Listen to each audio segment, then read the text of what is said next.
Hello, this is Dr. Paul Cottrell, and I'm going to be talking about the earthquake in Taiwan. So I want to play CNN and then also local news. Let's play the local news first.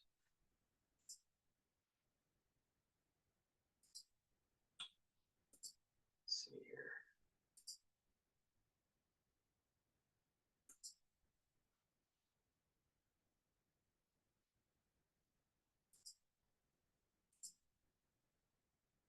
Nightmare. Tremendous is a platform that takes the stress out of sending payouts like Visa, PayPal, and gift cards. A massive 7.4 magnitude earthquake has rocked Taiwan. That quake killing at least 7 people, injuring hundreds more, and causing heavy damage to buildings. Let's get right to Good Day's Robert Moses. He joins us now with the details on this devastating earthquake. Robert, good morning. Tashani, good morning to you. In addition to the 7 dead, more than 700 have been injured and dozens were trapped. Not since 1999 has this island of 23 million people experienced a quake this strong. Taiwan's strongest earthquake in a quarter century sent items flying off rocking shelves inside this home in New Taipei City and interrupted a live newscast. Buildings like this one in Brighteon on the East Coast leaned at impossible angles. It's hard to fathom how they remain standing. Taiwan's earthquake monitoring agency measured a magnitude of 7.2. The U.S. Geological Survey put it at 7.4. The state-owned Central News Agency reported that 2 of the dead were hiking when they were hit by falling rocks. The quake hit during the Wednesday morning rush about 11 miles south-southwest of Brighteon, a mostly rural area. Train service stopped across the island, as did subway service in Taipei. Landslides and debris struck tunnels and highways. Traffic on the East Coast ground to a halt. Students were evacuated from their schools and donned safety helmets for protection. As aftershocks continued, some covered their heads with textbooks to fend off tumbling objects. Earthquakes are common in this part of the world, but this one was especially powerful. One woman who lives in Taipei says this was the first time an earthquake scared her to tears. And this earthquake hit as many people were preparing to travel for what's known as Tomb Sweeping Day. It's a centuries-old holiday on which Chinese people honor the dead by visiting grave sites. Those travel plans have now been interrupted. Tashani, back to you. Sending our prayers their way for sure, Rob. All right, we're going to go to CNN now. Oh, I feel so.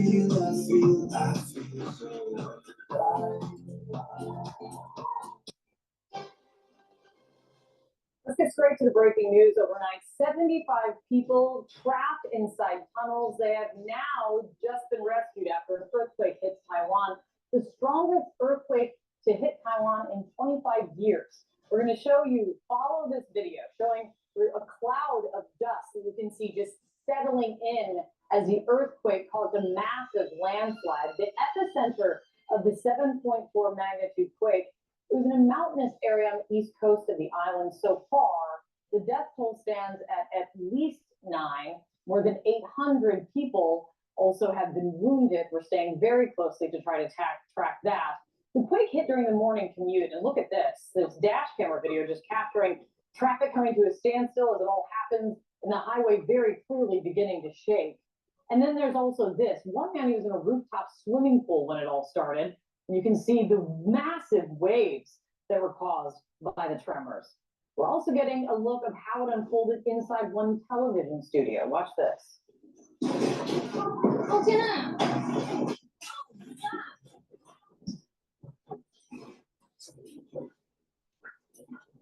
So scary.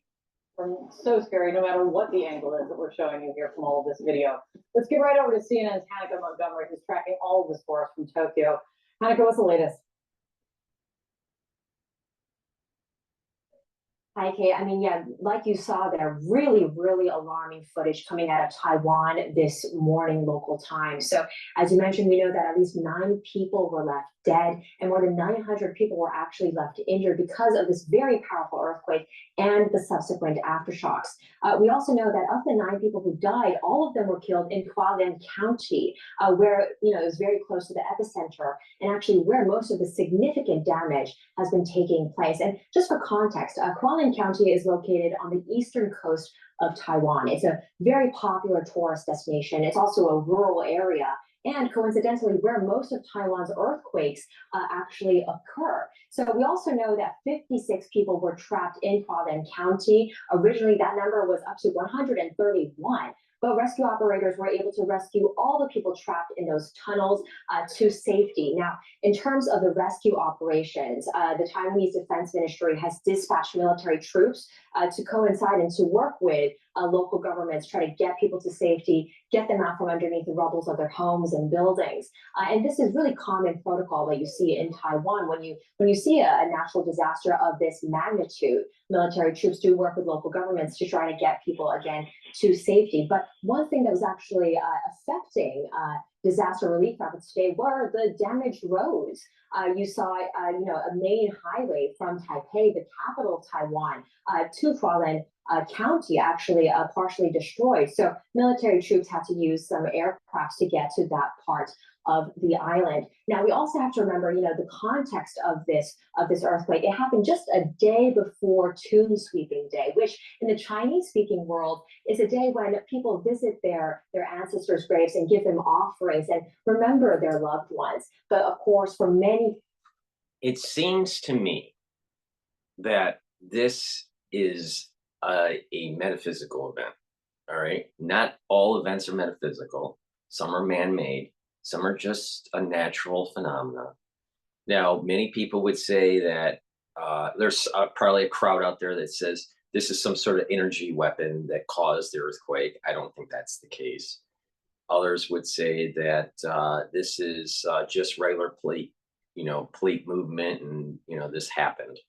But I think the metaphysical aspect of this, there's a lot of things that are starting to brew in the Middle East, in Ukraine, and in Asia. These are going to be hotbeds for the next war, World War III. All right. Now, it seems to me that there is more energy being, it's hard to describe what I'm saying, but there seems to be energy building up in the earth, or there's energy being built up in society where there is going to be these eruptions. All right, we're seeing eruptions in Iceland. We're seeing, earthquakes around the Ring of Fire in the Pacific Ocean. So, and the countries that are around, that are around the Pacific. So there's kind of like there's a rumbling, and perhaps, I can't prove this, but perhaps that these are metaphysical events that are moving towards a certain outcome.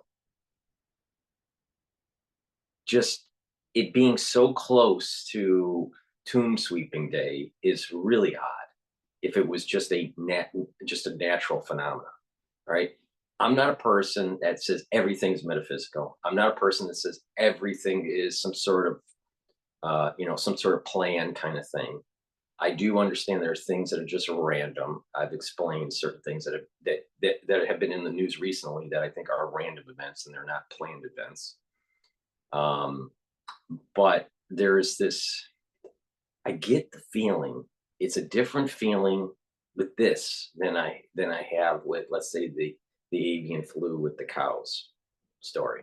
That I just think is zoonotic and just a random thing that's taking place. But there is this, you are seeing these things that are starting to happen in the world that seem to be connected somehow, some way to the red heifer. And, if this thing gets sacrificed, I would assume it would be, because the Jewish people have waited so long for these red heifers to be born. So they have to be. I mean, I would be shocked if they're not sacrificed. But there is this kind of like buildup. Now, why is this important? There can be some sort of knockdown effect, all right, from this. All right, literally the buildings are falling down and all this stuff.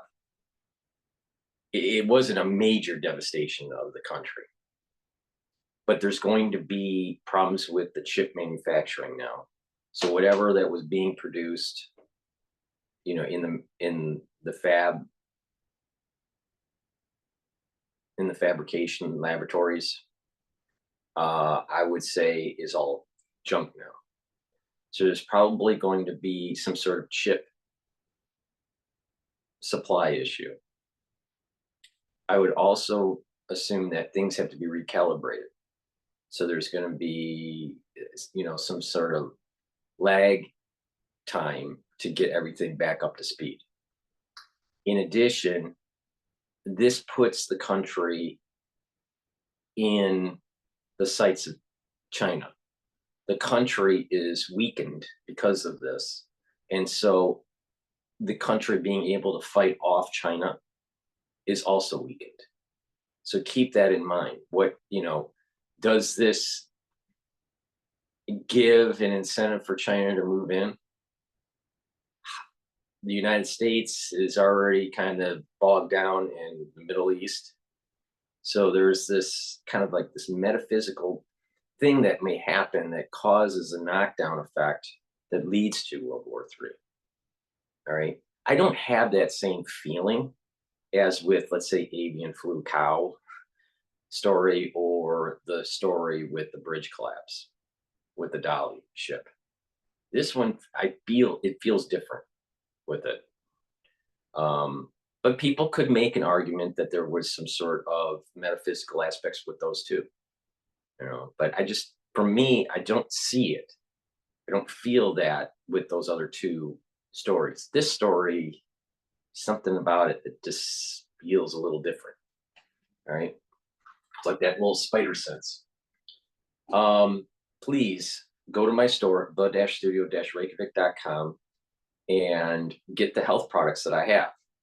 I have the best toothpaste that you can purchase. So please go to the store, the-studio-reykjavik.com, and get a few tubes of toothpaste for your household. It has no fluoride in it. It has structural nanosilver. It'll whiten your teeth, freshen your breath, reduce the plaque, bring down gum irritation, and neutralize pathogens. With better oral hygiene, you're going to reduce your chances of cardiovascular disease. So please go to the store and get this very, very high quality toothpaste. It's the-studio-reykjavik.com. I also have lozenges that are made from structural nanosilver. In Taiwan, those plants have been disrupted as they have to deal with the rubble and the aftermath of the. I have Manuka honey lozenges in a 21 count, very high quality. I also have blueberry, and I have a honey and lemon drops in a 100 count. And I have a very popular elderberry lozenges in a 21 count. The reason why you should be stocking up on lozenges and drops is because we're going into the spring season. In the United States, there's a lot of change of weather, if people haven't noticed. So there's a lot of rain and all this stuff. So you're going to be indoors, and then you're going to, you know, it's a little bit colder. You're going to be wet when you're going outside. So you're going to increase the chances of extending out maybe the cold season. So, you know, be prepared, take some lozenges, neutralize those pathogens, soothe that throat, and they'll help to boost up your immune system. Now, when the rainy season abates, you're going to be exposed to pollen. So this will help to kind of reduce that type 1 hypersensitivity to allergens. So please make sure that you stock up in your house these different lozenges that I have, so you can weather, you know, this extension of the rainy season and then the allergens that come out for the spring.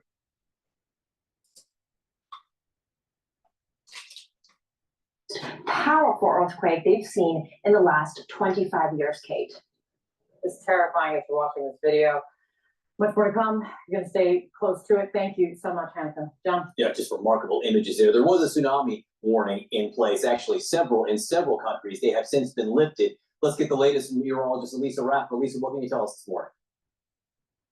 Yeah, thankfully, those were lifted this morning. But yeah, tracking this massive 7-point magnitude earthquake just off of the east coast there of Taiwan. That was pretty shallow. We are finding, like we've seen on the video, all the structural damage, landslides. A lot of these buildings have heavy wood frame construction. Some of the aftershocks have been as much as 6-point in magnitude. So with the buildings kind of already loose in their foundation from the first earthquake, it's not going to take much in those aftershocks to cause further damage. Now, a magnitude 7-point on the Richter scale for an earthquake is very rare. Worldwide, we only average about 15 per year. That's across the world to get something this intense. And they are most common in this area of the world. We call it the Ring of Fire because that's where nearly 450 of our volcanoes, 90% of the world's earthquakes all happen in this area. And that's because that's where we have the edge of two massive tectonic plates meeting. And when those plates start to move and shake and rub up against each other, that's when you have these massive earthquakes. And this is the Ring of Fire. Look at where it goes off the west coast of the U.S. and then all across Eastern Asia and Southeastern Asia. And this is exactly where we see most of the world's earthquakes in this Ring of Fire. So Taiwan, kind of where it's situated, is prone to these massive earthquakes, though they are pretty rare. Now, in the cleanup for the next 3 days, we are looking at some showers possible over Taiwan, which isn't good for rescue crews and for cleanup. We're looking at showers, temperatures about average, a little bit above average, in the middle and upper 70s with some rain by Thursday and into Friday and Saturday, which again could be a problem with rescue crews and trying to clean up some of this damage. And you can see the showers that really roll off of mainland of China there as we go through the next couple of days, through today, through Thursday, Friday, and going into the weekend. So that's something that the rescue crews will have to contend with. But the aftershocks continue. That 7-point magnitude was the first one, and we'll have to keep watching these aftershocks and how they can already kind of rock vulnerable structures that are already kind of fallen, and the damage is already there. So something that we'll have to keep watching through the day today. John? Yeah, we've already lived through a major earthquake like that. The aftershocks can be even more terrifying. Lisa Rapp, thank you very much. Kate? All right, let's go to the BBC and let's see what they have to say for international. Let me show you how we do stuff around here. Actually, my department uses Monday.com, so I'm good. A work management tool? No, that's not for me. We begin with the news that a powerful earthquake has hit the east coast of Taiwan, with reports of at least 4 dead and 50 people injured. The quake triggered tsunami alerts in the Philippines and Japan. Officials say flights were suspended at Okinawa's main airport as a precautionary measure. Now, the U.S. Geological Survey says the quake measured 7.4 in magnitude and that the intensity of the shaking was very high. These are some of the recent pictures you're looking at now from Hualien in Taiwan, where buildings have collapsed. There are also reports of power outages, as well as multiple powerful aftershocks in the region. The BBC's Rupert Winfield-Hayes is in Taipei. He described what happened. When the quake struck, I was here in my home, and it was very, very violent.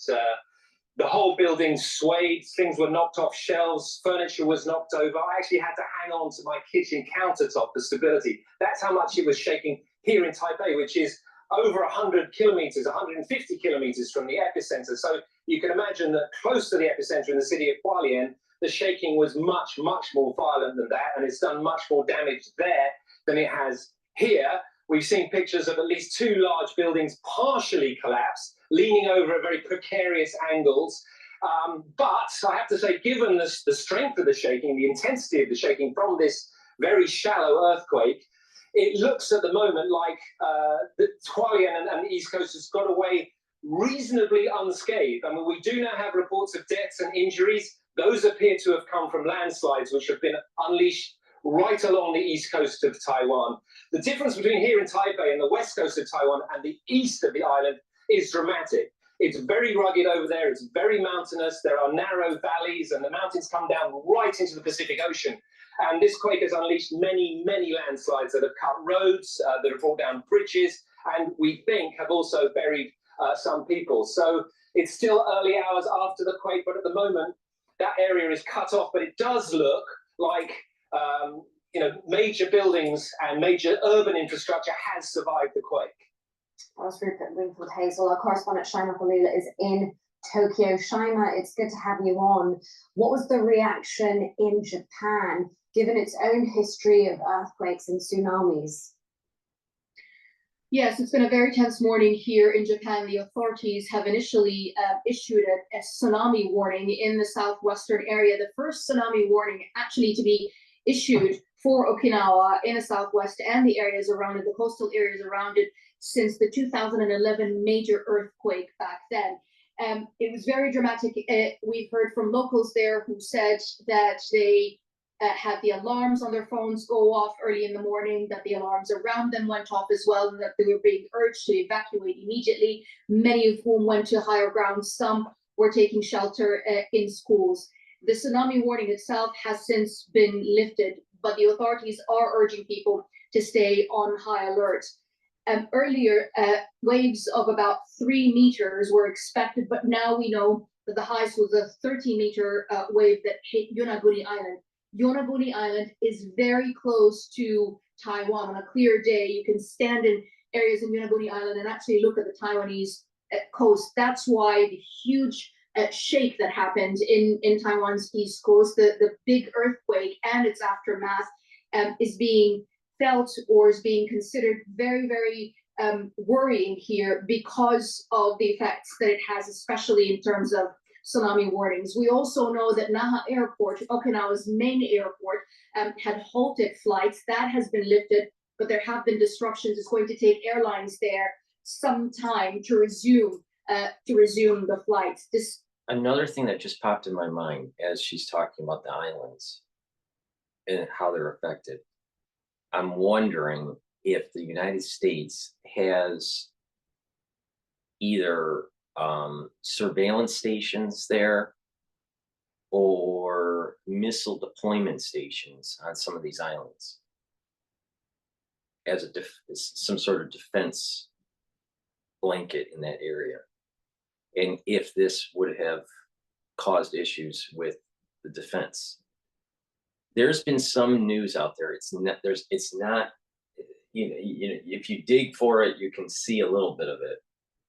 There's been some reports, and I'll play one, where Chinese Navy vessels were moving in the region after the quake. This is why I'm saying that, are the Chinese preparing for something because Taiwan is weaker? Is it that this disruption, caused some sort of surveillance grid to go down, some sort of radio or radar or missile defense system on those islands to go down if we have it there? I suspect that we do have it. I don't know for a fact, but is something down that shouldn't be down, that the Chinese and or the Russians are taking advantage of, right? And if you go back to a couple videos ago that I did covering what Annie Jacobson said in her book, it doesn't take much for a miscalculation for nuclear war.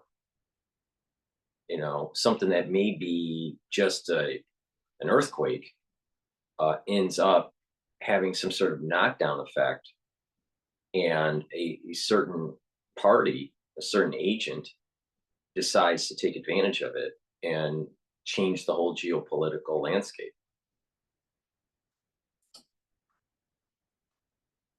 The lifting of the tsunami warning here in Japan, the meteorological agency has warned people to stay on high alert, to stay away from the coast in the southwest. One, because the tides may change, but also because of possible aftershocks that could be expected. All right, Shaima, thanks so much for that update. And of course, there's more from Shaima and Rupert on our BBC News website and app. But let's speak to Na Pham, a filmmaker who is in Taipei. Na, thank you for your time. Could you describe what you witnessed when this happened? Right, it happened at around 8 a.m. So I was making my coffee, the first thing I do every day, when everything starts shaking and rattling. It was really, really scary. I have to admit that I was like thinking, what should I do? What should I do? Normally before earthquake, we receive so-called presidential alerts from the office of the president, telling us, what to expect and what to do. But this time there was nothing from them. So it adds into the scariness of the situation. I was holding on onto my bookcase, trying to steady myself because everything else was falling off the bookcase, the books and my glassware and plates, etc. And I could hear people screaming. They were also frantically looking for information and trying to decide what to do. So it was really, really scary for about 5-10 minutes. Actually, I mean, for me, it actually lasts much longer because inside my head it was like, what to do. Luckily, when everything calmed down and I went outside and I saw that the damage was actually not as bad as expected. More damages inside of people's houses than outside. So it was quite lucky for all of us. Right, now you're describing 5-10 minutes. You're saying it felt long, but that is long for what you're describing. How did people in Taiwan react to this? I'm so impressed with the people's attitude and behavior. They've been so helpful towards each other, ready to help. I went outside and, the MRT, the subway was suspended. Just for imagine if this happened in New York or Chicago. Just imagine that this kind of thing happened. You would have all of the crime increase. People would be taking advantage of other people. It would literally be a hellscape. Why? Because we have citizens that can't pull up their pants, make their bed, and brush their teeth. Don't be one of these crazy people that take advantage of things and some sort of earthquake or whatever, some sort of natural disaster, and they go and steal things from, I don't know, Louis Vuitton or Foot Locker or the Nike store. See, this is a perfect example where a society is more respectful for each other. And you look at America, especially the inner cities, run by Democrats, and you have a hellscape. So don't be one of these people, right, in America that can't pull up their pants, make the bread and brush their teeth. Go to my store, the-studio-reykjavik.com, and get the best toothpaste that you can get. It'll whiten your teeth, freshen your breath, reduce gingivitis, and help to reduce cardiovascular disease. Because poor oral hygiene will lead to cardiovascular disease. It'll lead to inflammation in the vascular system, and it will cause valvular problems in your heart if you don't have proper oral hygiene.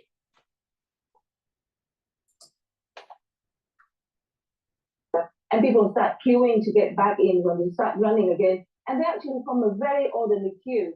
I mean, things we've never seen other extreme, disastrous situations in other countries, but people were cautious and helpful. And that proves once again that the Taiwanese are very resilient. They're very well prepared for such scenarios. In Taiwan, we see earthquakes every 2 or 3 months. This time it's really big, but it doesn't make people feel like their lives have been at risk. They're very confident how they're capable to cope and to deal with such a situation. All right, so let's take a look at this story about the China warplanes.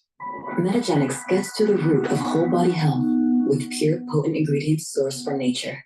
Clinically tested and trusted by doctors. are monitoring the situation and responding with appropriate I'm a force. therapist who goes to therapy, and some people think that's strange. The thing is, though, therapists are human beings, just like. Amid the aftermath of a devastating earthquake in Taiwan, the nation's defense ministry has reported a startling development. Over 30 Chinese warplanes and 9 Navy vessels were detected around Taiwan's vicinity. This revelation emerged approximately an hour after the island nation was struck by a magnitude 7.7 earthquake on Wednesday. According to the Taiwan's Defense Ministry announcement on X, 30 PLA aircraft and 9 PLA vessels operating around Taiwan were detected up until 6 a.m. today. 20 of the aircraft entered Taiwan's northern middle line and SWADIZ. The armed forces are monitoring the situation and responding with appropriate forces to respond. Despite such a big disclosure by Taiwan, China is yet to respond to these claims. Some social media handles also confirmed the development. Several users also shared videos depicting the presence of these vessels near Taiwan. However, the authenticity of these videos remain unverified. Earlier in the day, Taiwan also reported detection of a satellite by China near its territory. The launch vehicle was identified belonging to the Xichang Satellite Launch Center of China and was deemed as non-threatening. Yet, this revelation of Chinese military near Taiwan arrives amid the ongoing crisis following the earthquake. Meanwhile, the death toll has risen to 4 with over 55 injuries reported and approximately 20 individuals still trapped in the collapsed building. Additionally, tsunami warnings were also issued, but now they are lifted. The timing of China's alleged military presence near Taiwan sheds light on the delicate situation faced by the island nation, which is right now grappling with two problems together. One, natural disaster, and second, the geopolitical challenge by China. Subscribe to One India channel and never miss an update. So that is the Indian channel, One India News, that was covering it, the incident in Taiwan, and it dovetails into my worry. Is it that China is potentially taking advantage of some sort of weakness that Taiwan has, or a weakness that perhaps allied forces with some of these islands, perhaps their missile defense or their radar or whatever is disrupted? I don't know, but it's just odd. That's why I said that this feels a little bit different than the bridge and the whole flu cow stuff. All right, not too worried about flu cow. All right, but yeah, it just seems a little strange. Now, what it could be is that, all right, damage, assess how bad is it. China will be, looking, with its satellites and surveilling. I'm sure they're mapping out all of Taiwan to see what the actual damage is for military intelligence. But this is very tenuous. Now, the question is, why isn't this more in the mainstream news? Why is it more on the peripheral? Is it that the United States is trying to just be quiet about it so it doesn't, perturb the Chinese? I don't know. Maybe that could be the reason. I'm not sure. Please go to my store, the-studio-reykjavik.com, and I have structural nano silver soaps. This one is peppermint. This one is lavender.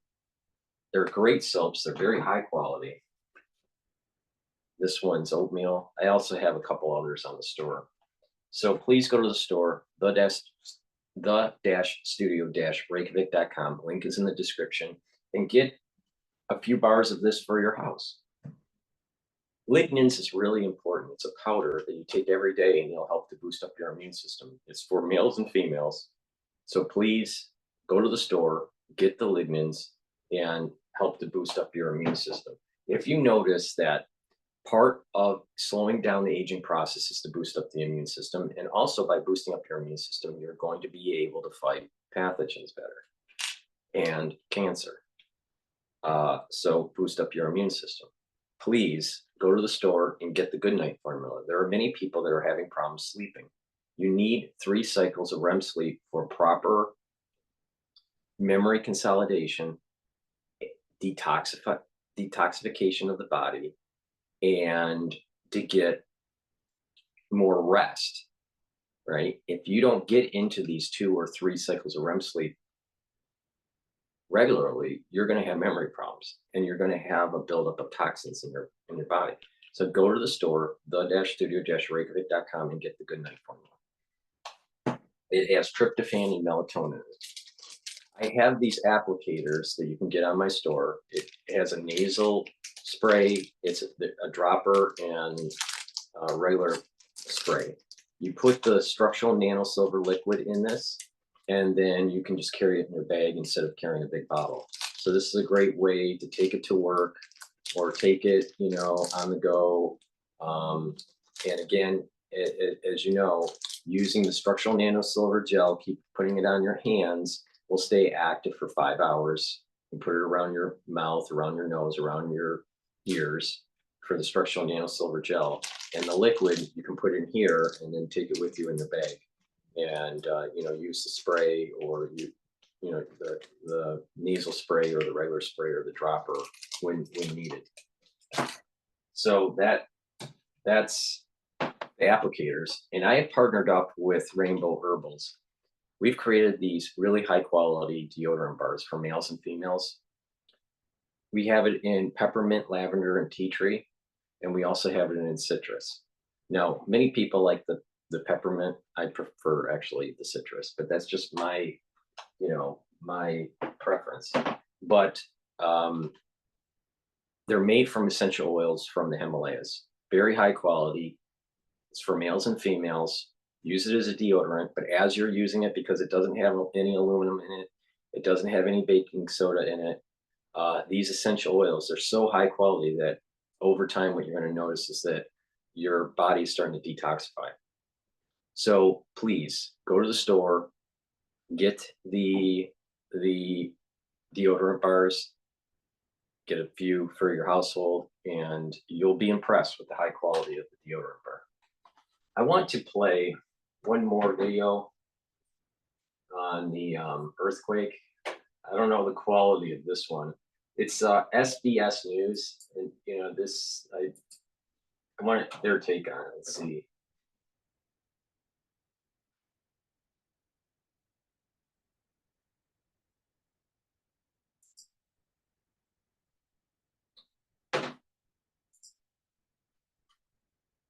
Earthquake strikes Taiwan. Israel apologizes for the deaths of aid workers as global outrage grows over the deadly airstrike. And one of the oldest books in existence expected to sell for millions of dollars when it goes up for auction. Good evening. Taiwan is tonight reeling from its strongest earthquake in 25 years. In the island's east, buildings were toppled, leaving at least 77 residents trapped. Authorities say at least 7 people have died, with another 700 injured, and that number is likely to rise. The magnitude 7.2 quake recorded off the coast of the eastern county of Hualien felt right across the island, including the capital, and the shocks also felt in neighbouring China.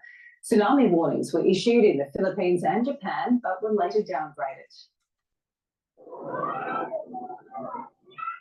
Some ran from the billowing dust. Others stood in shock as their city caved in around them.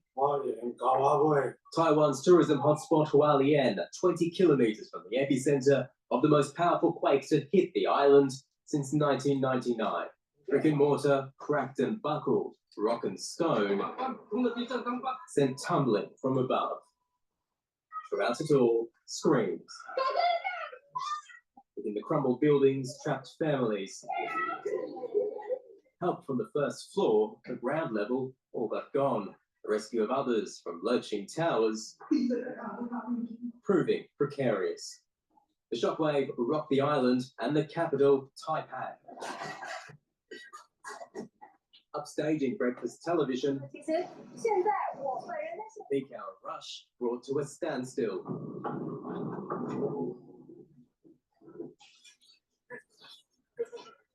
香啊，好像房子快倒了。对，因为它是这样子蛮晃的，所以可能也很久没地震了，所以就觉得很恐怖。Most of my friends live in high buildings, so everybody, most of them are screaming.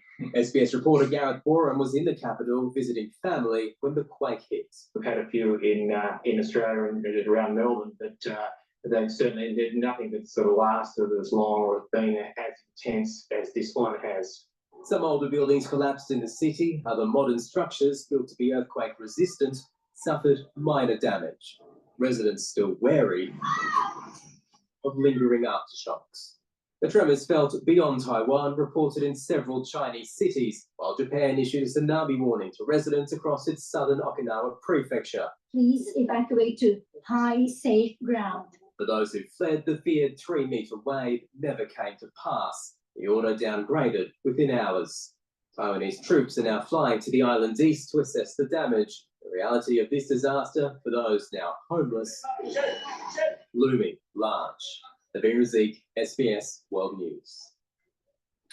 Israel has admitted it carried out a deadly airstrike on a Gaza aid convoy that killed 7 humanitarian workers, including Australian Somi Franken. I'll cover this, but let me just do a commercial. Please go to my store, the-studio-reykjavik.com, and get the structural nano silver liquid I was talking about. You can put this liquid in those applicators, So I have 3 types. I have either the Max 14, the Max 35, or the silver solution. The silver solution is 30 parts per million. This is 14 parts per million. And Max 35 is 35 parts per million. What you do is you take a teaspoon of this a day. If you're not feeling well, take a tablespoon or 2 a day. And, if you want to clean surfaces or, use these applicators, just put this liquid in there. So it's a great product. It has structural nano silver, and it will help to neutralize pathogens. And it's part of the anti-aging protocol to help boost up your immune system.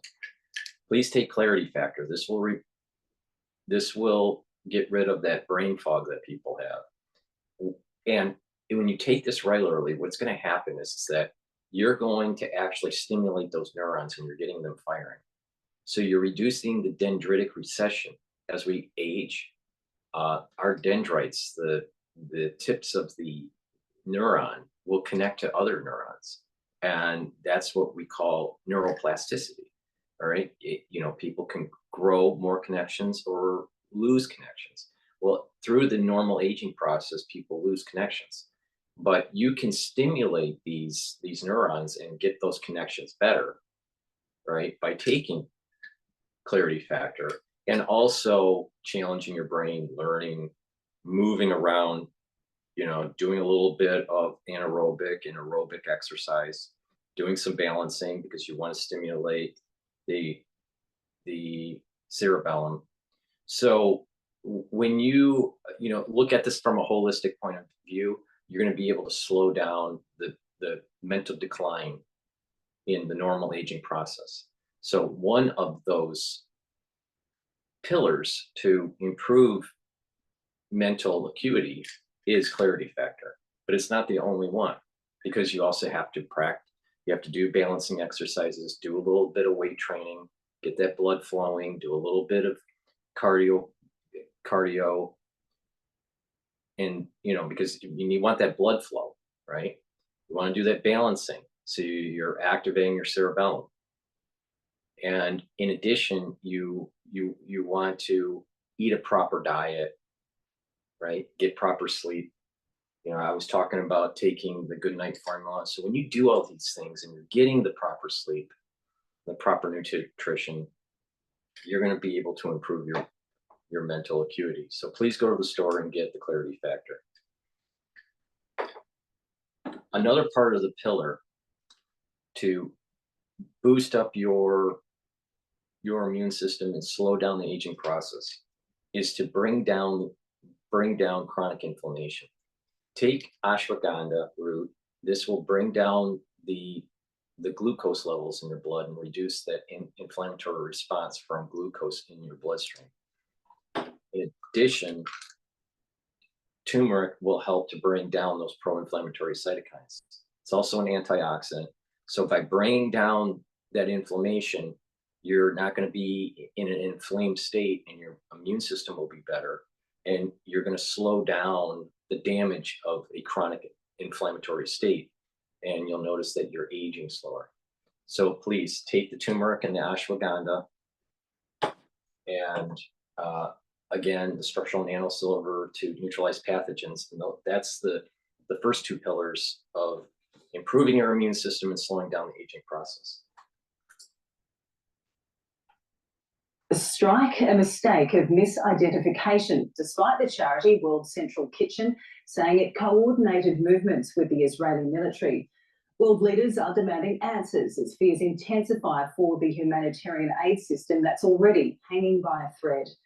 In other developments, Prime Minister Anthony Albanese has spoken with Benjamin Netanyahu, saying the killing of the aid workers is totally unacceptable. The Israeli Prime Minister's comment that innocent people die in wartime has drawn a critical response, and the UN Secretary-General has called the killings unconscionable and again called for a humanitarian ceasefire in Gaza. Reeling from their loss, aid workers from World Central Kitchen gather at a Gaza hospital. The charity CEO calling them heroes. The 7 colleagues killed in a targeted Israeli strike on their convoy. Among them, 43-year-old Australian Zomi Frankham. Alongside her, their Palestinian driver, Saifuddin Essam Ayad Abu Taha, dual US-Canadian citizen Jacob Flickinger, Polish national Damien Sobel, and 3 Britons, John Chapman, James Henderson, and James Kirby. Governments around the world condemning the killings. We were outraged. We expect a broader investigation to be conducted and to be done so in a swift and comprehensive manner. We hope that those findings will be made public and that there is appropriate accountability held. Clearly, there are questions that need to be answered. To tragedia. Nie rozumiemy nadal, jak to się mogło wydarzyć. The convoy was struck in an area deemed safe as it left a warehouse in Deir al-Balah, where the team had unloaded more than 100 tons of humanitarian food aid brought to Gaza by sea. Shortly after leaving the warehouse, all 3 clearly marked vehicles traveling more than 2 kilometers apart were hit, despite the aid group saying it coordinated their movements with the Israeli military. This was an agreed mission with this team. It was deconflicted. This is, you know, the sad aspects of war where mistakes happen. And this happens all the time in war. Now, what is interesting about this is that there's infighting that's going on in Israel, you know, trying to kick out Netanyahu. There's this infighting between the Israelis and Biden. There's, you know, so there's not as much cohesion within the alliance between the United States and Israel, and enough cohesion between the conservative and the liberal within Israel. And even though this is an accident, this is what I mean by this is another metaphysical event where it puts a curse on Israel for its activity of not getting the job done in a swift way. So, you know, there's these mistakes that happen. Now, people would say, oh, right, you know, just Israel's being too aggressive. I think this is most like, you know, there needs to be an investigation, but most likely this was an accident. But, you know, let's wait until the information comes out. But just my first impression on this, most likely it was an accident. It's highly probable it was an accident. And, you know, poor coordination, but that's saying that there's internally, what that means is that Israel is having coordination problems within the operations within Gaza. All right. Assuming that this wasn't on purpose. All right. If it was on purpose, then it's a whole different set of issues. But I don't think it was. There was probably a coordination problem. But let's assume at this juncture, you know, it was an accident until proven otherwise. But I do think that there's this curse that's happening on Israel because they're not moving aggressive enough. Because this is also in line with these red heifers, right? The red heifers have a shelf life, right? And so, if they don't get sacrificed in due time, whenever that is, because I don't know exactly, that expiration date for them, there's a huge missed opportunity. There's this small window at a metaphysical level. So there's these rumblings in the world, these volcanoes, there's these earthquakes, there's these conflicts, and then there's these accidents that seem to be accidents, but they're like little warnings that something big is coming. Be prepared. And you can't prepare by getting rice and beans and stockpiling gold. That's not what I mean by prepare. I'm talking about prepare spiritually. That's the only way you're going to be able to prepare. But so trying to go run out in the mountains or in the middle of the desert or whatever and be be isolated, that ain't gonna work. So there's this, it just seems as though that there's accidents that can happen. And it's like, these are like, I'll call them curses, but they're like minor curses that can end up snowballing into a bigger curse. So, this infighting, I think, is part of it. Again, like I said, Israel's being cursed and blessed, and the rest of the world is being cursed and blessed, and at different magnitudes, depending on how you fall into the spectrum of this. So Israel isn't going to be always getting a blessing. Events during this war are going to always go in the way of the Israelis, and mistakes are going to be made, and it's going to put a really huge negative light on Israel. And this is part of the curse on Israel. But there's also blessing that's happening too. So I'm trying to look at it from a metaphysical lens. I could be wrong, but I don't think I am. I think this particular incident, I think, is by accident, but it's an event that's allowed to happen at a metaphysical level. If God wants to have something happen, he'll let it happen. All right. Some things are very benign. I think the ship hitting the bridge, other than the workers that were on the bridge, they died, but it's a relatively benign situation.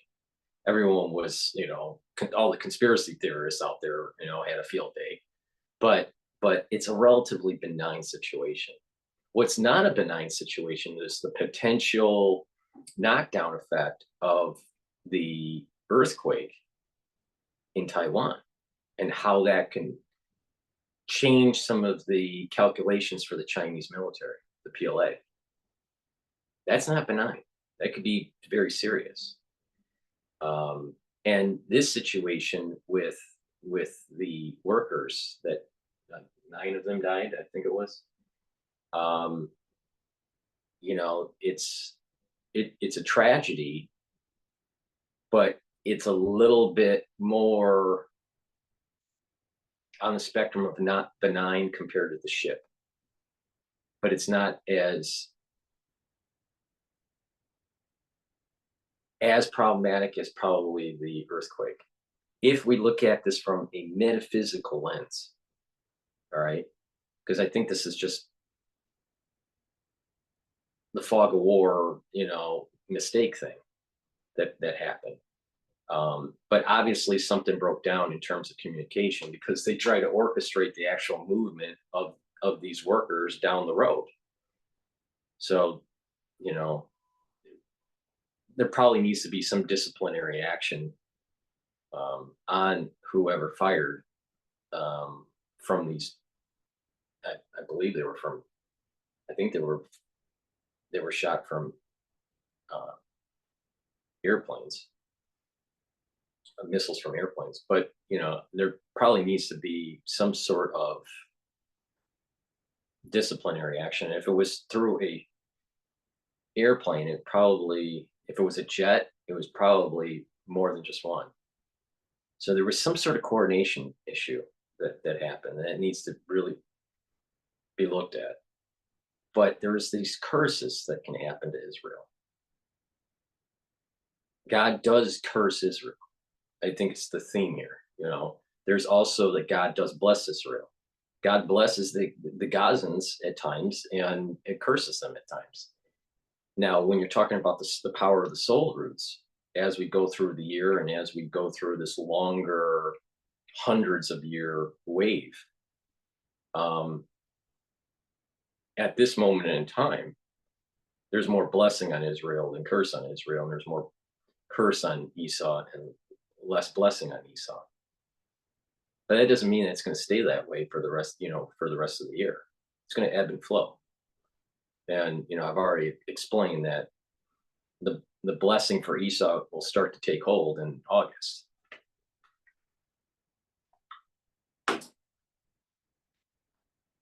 It's both sides know they're coming. Both sides have agreed. The car was well marked. It was very clear. It was World Central Kitchen. As aid agencies, we provide very, very detailed information to the Israeli government about our transit, our locations, our aid efforts. The UN chief says the killings reinforce the urgent need for a humanitarian ceasefire. This is unconscionable. But see, the Westphalian logic, the international community is trying to use logic to try to solve this problem. Lots of coordination was taking place, but a mistake happened. Now, there probably needs to be disciplinary action on the ones that caused the mistake. And that investigation will ensue. But God let it happen. This is what I mean, that this is one of those things that, this most likely shouldn't have happened, but it did. So there's another variable involved. And it's not a human variable. It's a metaphysical variable. Hopefully you understand some of this lens of looking at this problem that I'm talking about. It's hard to explain it, all right? Unless, you're a spiritual person, you probably would be able to explain it better than I. But the thing is that God let this happen, even though it was a mistake. And it was well coordinated. And so these international rule-based kind of thinking, they think they can logically solve this problem between Esau and Jacob. It's like they're missing a big variable, and that's the metaphysical variable. And there are certain things that have to happen independent what others think. There's certain things that, if all the Jews said we don't want the temple, theoretically, all right, hypothetically, let's just say that's all the Jews said they didn't want the temple. It wouldn't matter because the temple would still be coming. See what I mean? There's a metaphysical variable here that's allowing some of these events to be taking place. Not all things are happening, that are, that have some sort of hand of God, using a metaphor, but some sort of hand of God in it. There are things that are just that seem to be, with our feeble mind, just a random event. But there are other things that are not. This gives me the feeling that this is one of those that makes Israel look bad. There is going to be times when you're going to see things that God, the Gazans do or Hamas does, where it could have hurt Israel, but it actually hurts themselves.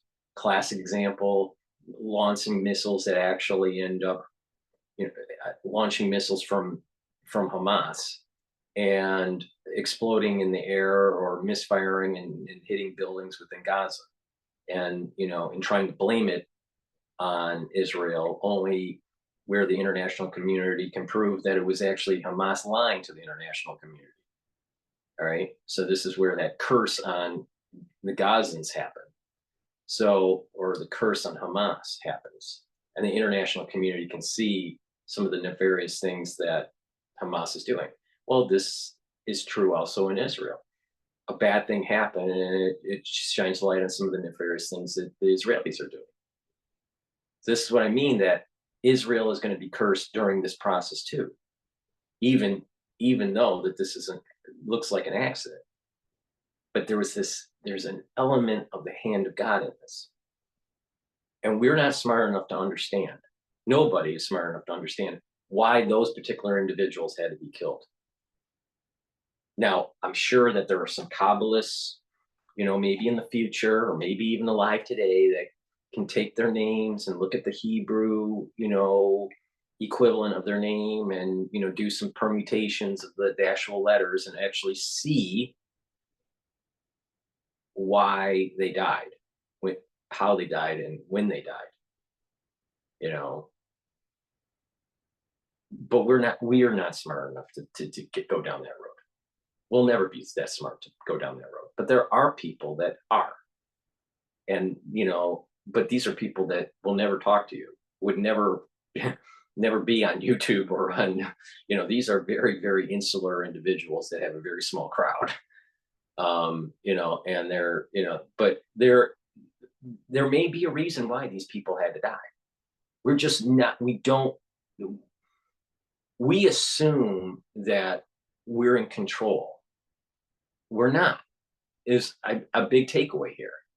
And the letters that make up our name or up our body, if the Kabbalists are correct, where, if you say something, if you say the name of this individual with the proper intent, that you can actually create the body. All right. Yeah, I have a master's and I've took lots of science. I know about DNA and RNA and, proteins, and, that's the biological understanding of how the human body is made up and how it works. But there's a metaphysical part that science isn't capturing. And it's these permutations of the letters. And so through the letters that create the body, while it is going through field development, the whole history of that person is being set, even though we think we have free will. All right. Those letters that are making up this human being as it's developing in utero is already being played out. So we don't know why they had died. It's people would say, oh, it's just Israel shot a missile. Well, that's, but there's this longer, deeper history that's already encoded in the name, in these people's names. And when you take the name and you expand it out, if you take the Hebrew version of their name and expand it out, I'm not going to go into the details of this, but you can expand it out and embed it into God's name. You will be able to read a sentence of someone's history. Now, again, we're not smart enough to do this, but there are people that are. All right. So like the people that are listening, you're not smart enough to do this. I'm not smart enough to do this, but there are people that can do this. And you can take the name and expand it and put it into a matrix that is of God's name. And there are different types of matrices that can be used of God's name. There are different types. And you can actually see the history of the individual before it happens. Before it happens. So this is, but it's a deep Kabbalistic thing that I'm talking about. So you don't know why all these events are happening. Now we can get a shadow of what I'm talking about, a shadow of it, not the full, because of our lack of understanding, lack of wisdom. We can get a shadow of this in the Bible code. So a Bible code is part of what I'm talking about here. You can get a shadow of it, maybe a glimmer, but not the full detail. And it's usually after the fact, not before the fact. Now, I'm sure nobody told you that before. We're run by a bunch of idiots. And there are many people that aren't viewing this with the variable of the metaphysics of this. And that variable for certain issues or certain events or certain problems, that variable can be more important or less important. Hopefully that you get a better idea of how I'm viewing this particular incident. Is an inevitable result of the way the war is being conducted.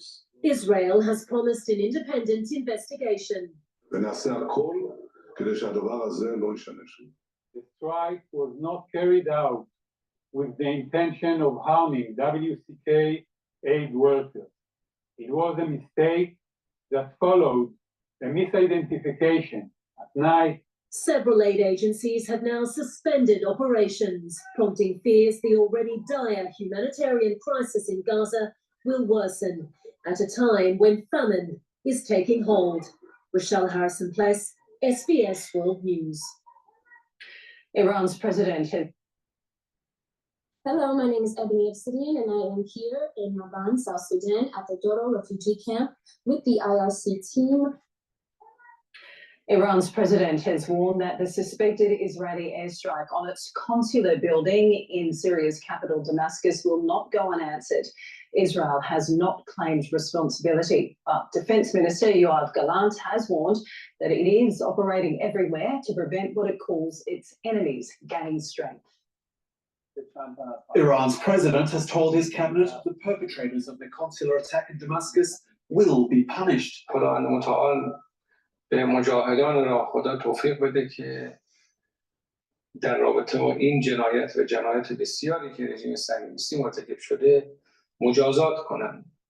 مرتکبین این جنایت رو و حامیان این جنایت هولناک رو.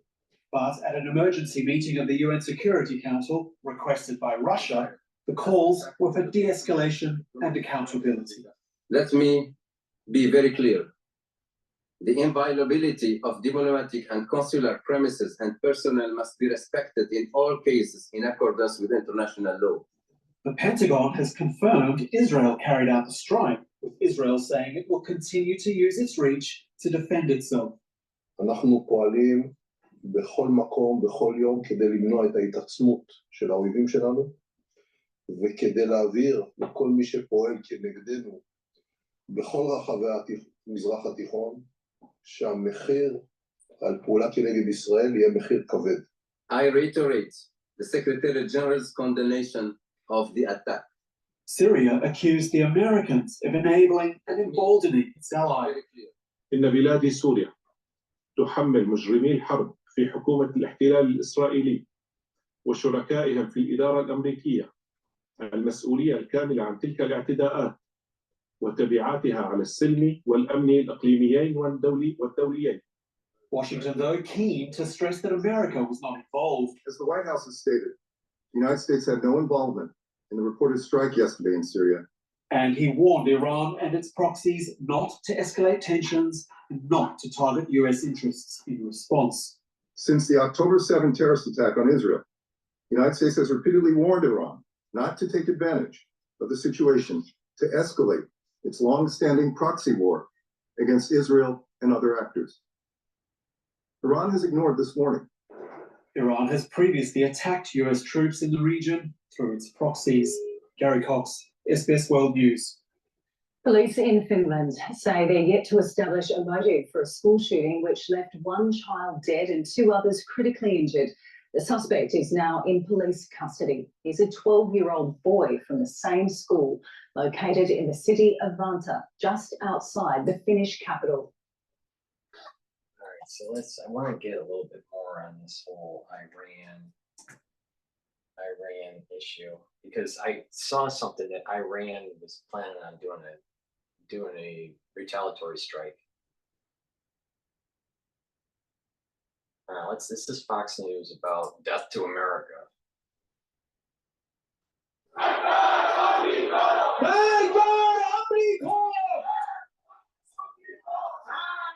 This part of the scene on the streets of Tehran, Iranian protesters burning American flags and chanting "Death to America" in response to a strike in Syria that killed one of Tehran's top military commanders. Iran is blaming Israel, vowing to retaliate. Robert Greenway is the director of the Center for National Defense at the Heritage Foundation. Great to have you on, Robert, and good morning to you. Just a clip from the Wall Street Journal. The Iranians pay a price in Syria. Israel targets the generals orchestrating Tehran's terror war. What comes of this strike?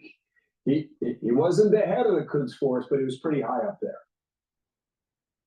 That's right. So Israel took a strike holding accountable the Iranian official chiefly responsible for maintaining the relationship, arms, equipment, training, planning, coordination, and funding for Hezbollah in Lebanon, and also for the armed militia groups operating within Syria supporting the Assad regime. And in doing so, they're holding Iran directly accountable. I think Iran was surprised to a certain extent. This strike was the most significant since the bombing of Islamic Jihad organizations in Mad Mukhniyah in 2008. But as you said, a couple of rungs below Qasem Soleimani in 2020. I think they're caught by surprise, but it's likely they're going to apply additional pressure against the United States, believing that the United States is going to be willing to apply pressure to constrain Jerusalem and so thereby achieve their ends without having to directly confront Israel. And again, Israel has provided a path for us to recognize exactly what should be done to hold the Iranians accountable. It's the same individuals who planned coordinated the attack that killed 3 Americans at the top garrison. Okay, Robert, this is what the Iranian foreign minister says on screen. An important message was sent. He said to the American government, as a support of the Zionist regime, America must be held accountable. That's kind of what you were saying right there. But when you talk about January of 2020 in Soleimani, I think most observers thought there was going to be a significant response, and there wasn't. Will there be one now? Yeah, the reality is that when confronted, Iran actually backs down. In 70% of the strikes, there's no response at all. In 30%, there's a minimal strike to restore sort of public relations credibility after being embarrassed. But the reality is that Iran, when confronted, doesn't respond. It's just why Israel has established a pattern here. The Trump administration followed it, certainly, but we've seen a lack of response and a loss of deterrence pursued by the Biden administration, a failure to hold Iran accountable. Okay. On another matter, well, it's all related, right? Jake Sullivan is going to Riyadh in Saudi Arabia. Is there some peace deal that can be salvaged, I should say, that involves the Saudis and the Israelis at the forefront of this? Well, the reality is, I think it's unlikely. First, because the situation in the Middle East is deteriorating so rapidly. And second, because appeasement of Iran, Saudi Arabia, and Israel's principal enemy is the responsibility of the Biden administration's policies, and I think all of them are cognizant of it. And then third, the relationship between Washington and Jerusalem is at the lowest it's been since at least 2015, and with Riyadh, it's not much better. And lastly, the amount of congressional support required to get over the goal line with what is publicly being discussed would be a heavy lift, but in an election year without preparation, I think it's a very, very difficult path indeed. Okay, my observation, Robert, is that this administration has slowly warmed up to Saudi Arabia. But it might take an entire 180 in policy to get them to come around entirely. And if Biden were to win the election in November, they would need a significant peace deal to quiet the region that pulls in the Jordanians and pulls in the Egyptians. So you got to start this relationship somewhere. Well, it's absolutely true. The place to start it is to stop funding the world's largest state sponsor of terrorism, threatening the region, including Riyadh. And look, you can't feed cash to its principal enemy and then go to Riyadh and expect to conclude a peace deal. It's just a non sequitur. The real reversal has to take place in policy. And this is taking place in public in an election year. And I fear that a lot of this is public relations more than it is substance. But we all have to be hopeful that a peace deal can be concluded and Israel's relationship with its neighbors can be restored. And Washington plays a central responsibility in this. Smart stuff. Robert, thanks for coming on today. Nice to have you. Robert Greenway. My pleasure. Thank you. I'm Steve Ducey. I'm Brian Kilmeade. And I'm Ainsley Earhart. And click here to subscribe to the Fox News YouTube page to catch our hottest interviews and most competitive.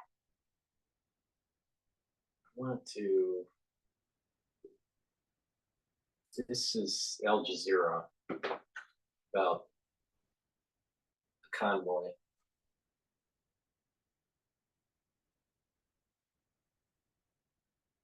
Jazeera senior political analyst Marwan Bashar. Marwan, I'm just really curious to hear what you thought of that John Kirby press conference, because Kirby's now clearly, I think we can say fairly, is playing defense with all these questions that were being asked of him on what the U.S. thinks of what Israel has done and how can they keep supporting this, and he's dodging bullets out there.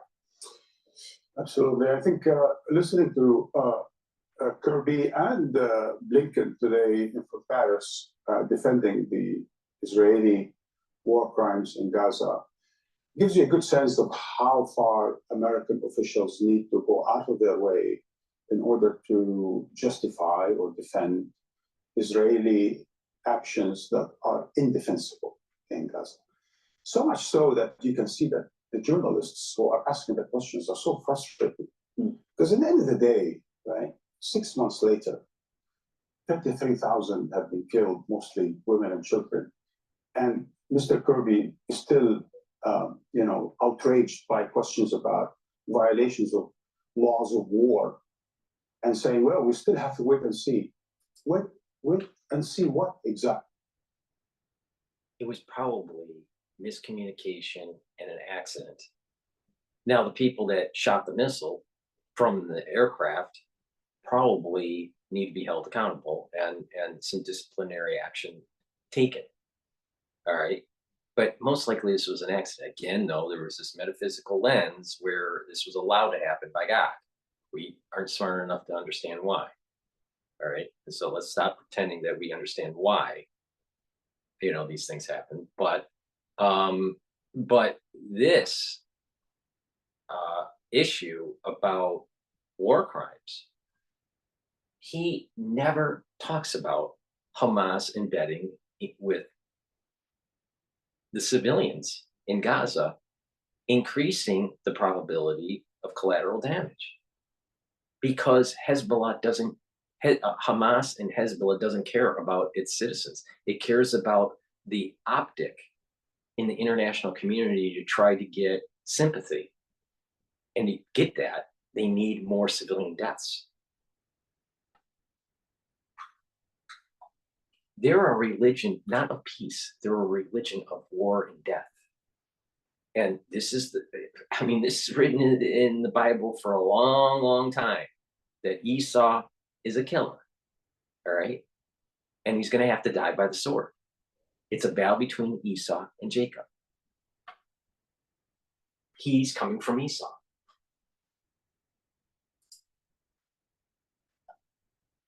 Right. He was asked specifically, has Israel violated any laws of war? Have they committed any war crimes in the last 5-6 months? He was pretty defensive about that. Absolutely.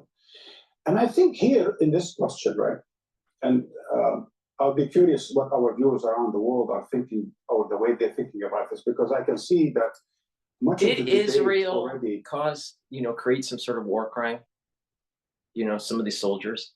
Every war there is. The United States causes war crimes. Russia causes war crimes. The Ukrainians cause war crimes.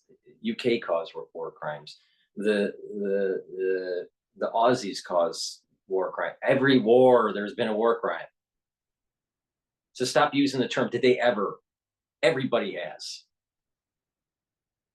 What the right way to look at this is that who's causing more of the problem? And it is Hamas, not Israel. But, this is Al Jazeera coming right from, from the Islamic, headquarters. Of the past few hours. It was about whether it's deliberate or not deliberate. So what do you think, Cyril? You think it's worse if it was deliberate or not deliberate? Because I think it's worse if it's not deliberate. You think it's worse that it's not deliberate? Because if it's deliberate, it could be a general. Think about this. Think about what he just said. It dovetails right into what I'm saying about the thought process with Islam in general and the soul root of Esau. They think morally it's okay to have Hamas embedded into the population to increase the collateral damage. And he is trying to get some sort of morality by saying, is it deliberate or not deliberate? Let's rewind that for a sec here. think it's worse if it's not deliberate. It's worse when it's not deliberate. Because if it's deliberate, it could. It's worse when it's not deliberate. So if it's on accident, it's worse. So if it's deliberate and Esau embeds into the population, aka Hamas, all right, then it's okay. That's how I interpret what this guy's saying. A general, it could be a colonel, an engineer who's manning these drones, or a pilot who's manning an airplane, or what have you, that decided to take an action deliberately against the aid company. It could be a high-ranking official in the military. But the way things have been happening in Gaza, if they're not deliberate, they are certainly systematic. And that's much worse than one individual or several individual deliberate actions. You're saying essentially if this was not deliberate. You know, there's two things here that how I want to parse this out.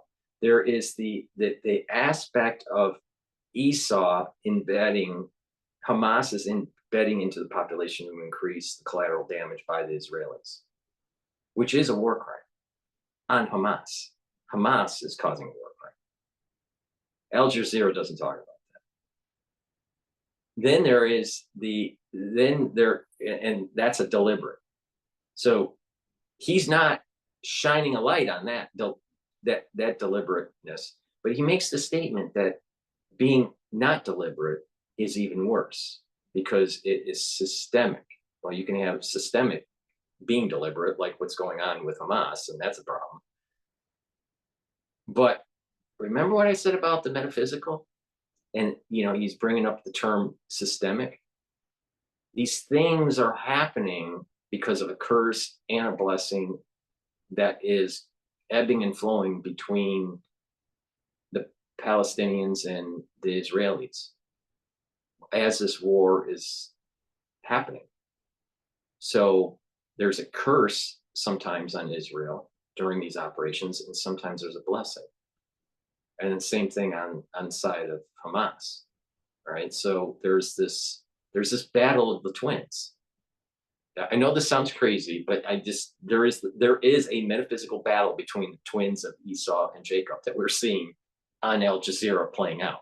Now we can only understand it through kind of, you know, of our, you know, from our perspective, you know, based on our education or our religious affiliation. But what is shocking to me is he never brings up how Hamas causes war crimes being embedded in the population. Because in their religion, it is okay for 15,000 children and women to be killed in war. To try to demonize their enemy in the eyes of the international community. That's the strategy that Esau has. Striking this aid convoy, it kind of means that the killing has gone on autopilot. Absolutely, because I'll give you a few examples. Take, for example, the most stark example of all examples. When the Israeli soldiers shot at Israeli captives holding white flags, was that deliberate? But certainly that was not deliberate. And I'm sure the Israeli soldiers would not want to shoot at Israeli citizens held captives in Gaza holding white flags. But they are clearly trigger happy, or let me be a bit more objective. If you're in war and you're in a situation where it is probably the worst type of scenario to be in, urban war, the stress level on these soldiers are extreme, and there's going to be mistakes made, and friendly fire is going to happen. That's what that was what happened. All right, they just didn't know what the real situation was, and it's not about being trigger happy. It's just that being in that urban environment, So you got this guy that, has a pocket square and a suit on, but, doesn't bother to put a tie on. All right. Pontificating about not fully understanding the full stress of the actual urban environment that these soldiers are in right now, or what they went through when there was friendly fire.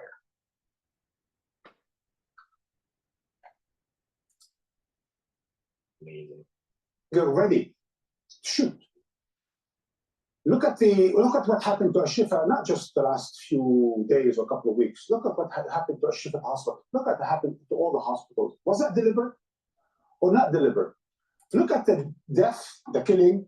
What about burning the babies and mutilating the bodies on October 7th that Hamas did when they crossed over the border? Was it deliberate or not deliberate?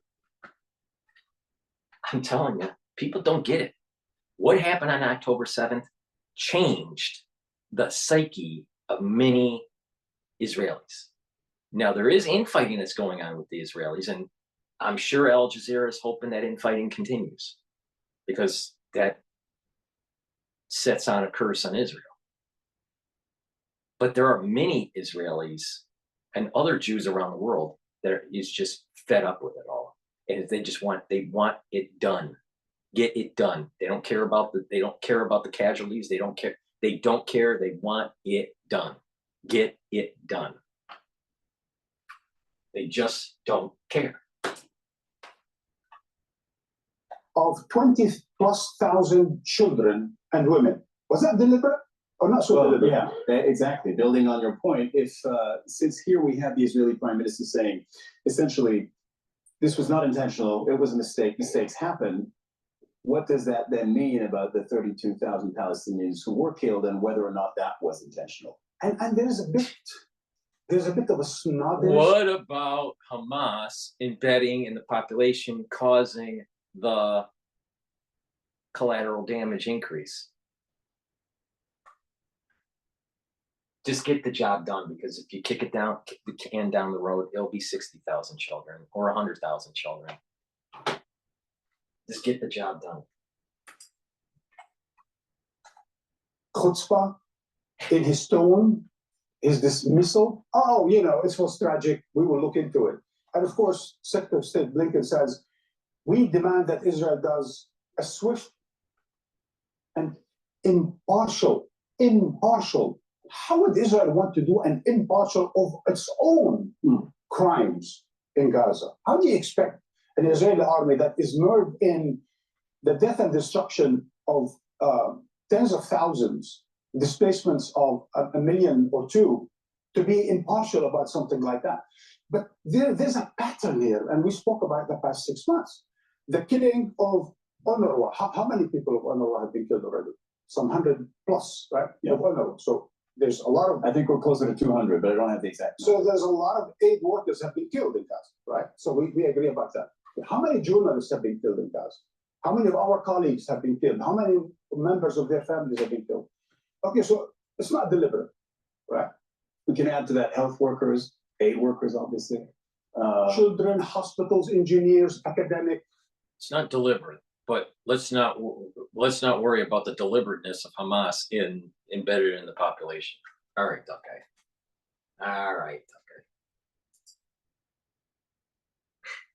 Nurses, but also all the civilian infrastructures. What about the 5 or 6 or 7, I don't know the number, of universities that they were all destroyed down to to rubble? So, yes, I understand the debate, and this is all the questions about, was this deliberate or not deliberate? Okay, we will investigate. My worry is that it's not deliberate. I just got a news announcement. Some 70 coal miners are trapped after the Taiwan quake. It was the strongest to hit the island in 25 years, killing 9, injuring, I don't know how many did they injure. This is through the Wall Street Journal. So 70 coal miners are trapped.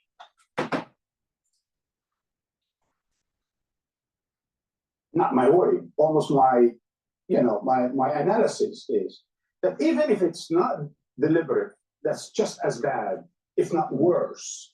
Because the fact is that the Central Kitchen have coordinated their coordinates with the Israeli military. The Israeli military know where they are. So if they didn't do it deliberately, that means they are so trigger ready to shoot at anything that moves in Gaza. That's why I think that it was a big mistake, but God let it happen. We don't understand why. We aren't smart enough to understand why. You know, good things happen to good people sometimes. Good things happen to bad people sometimes. Good, bad things happen, also to good people too. So, we don't understand what happened.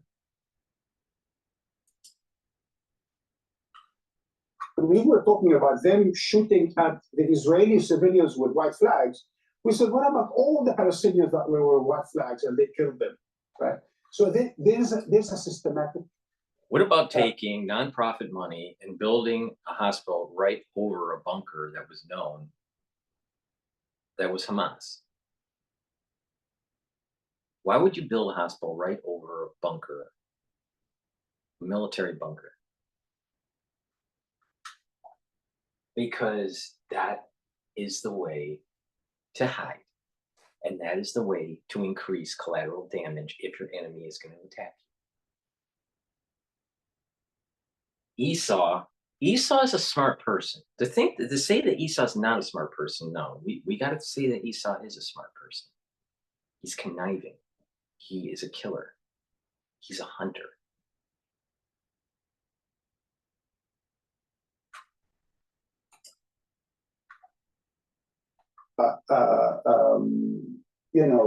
Violence that is being carried by the Israelis. There's a systematic use of force, trigger happy, trigger ready to use. There's anger, there's frustration, and there's revenge on the part of the Israeli army.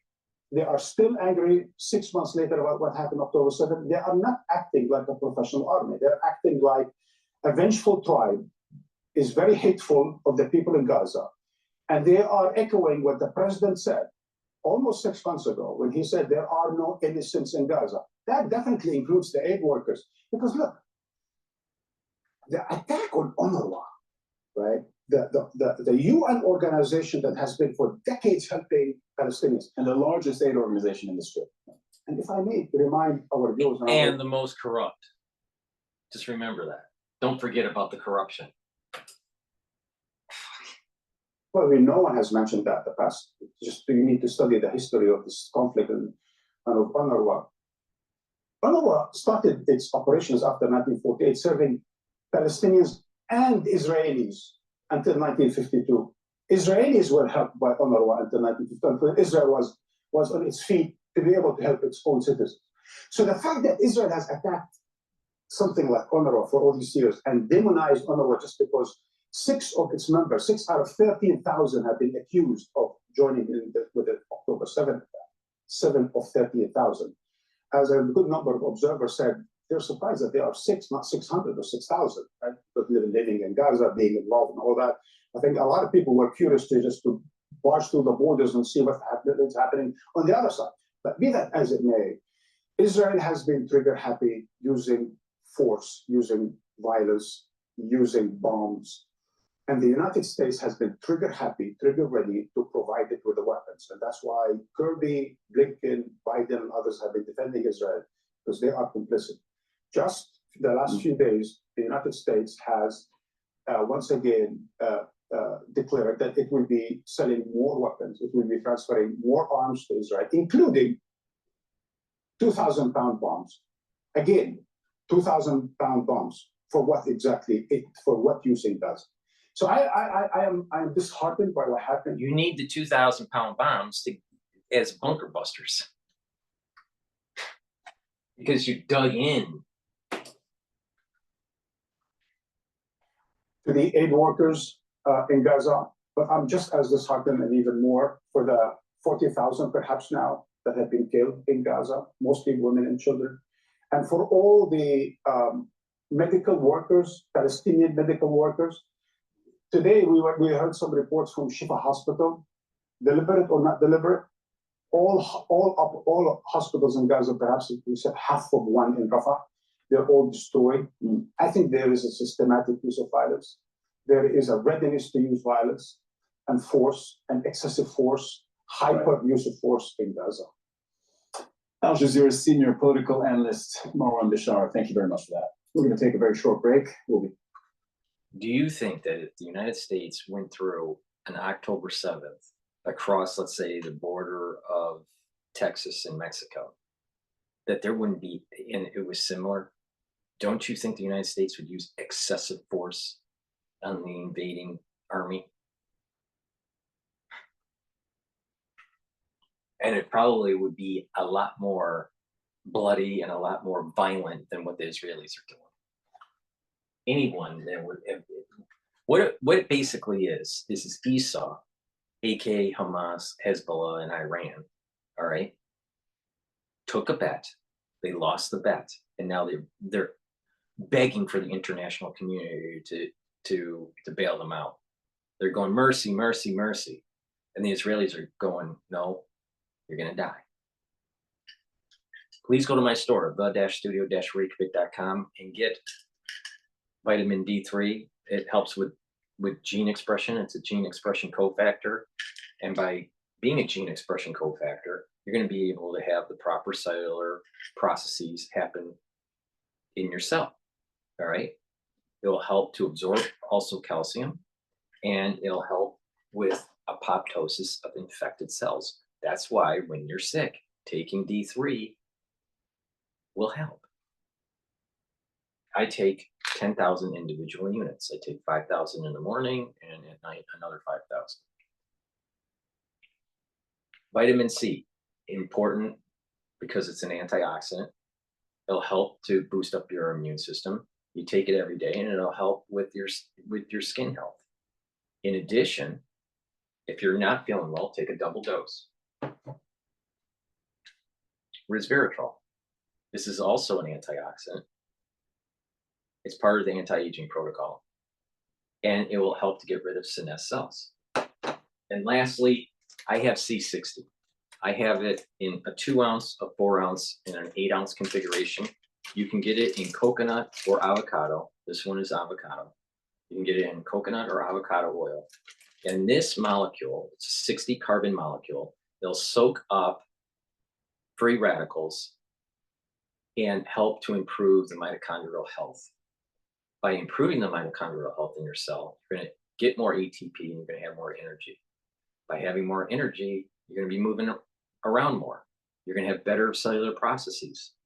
Your neurons are going to fire better.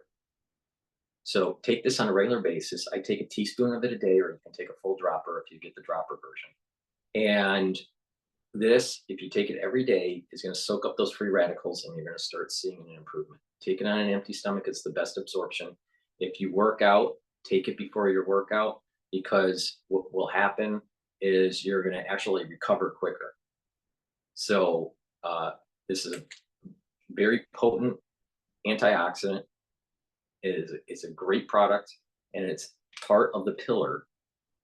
It's part of the 3-pillar system to improve your immune system and to slow down that aging process. So it's part of my anti-aging protocol. The pillar of the anti-aging protocol is the structural nanosilver liquid. Take a teaspoon of it a day. Bring down the inflammation with turmeric and ashwagandha. Right. Turmeric and ashwagandha. That's the second pillar. And then the third pillar is the C60, which soaks up all those free radicals.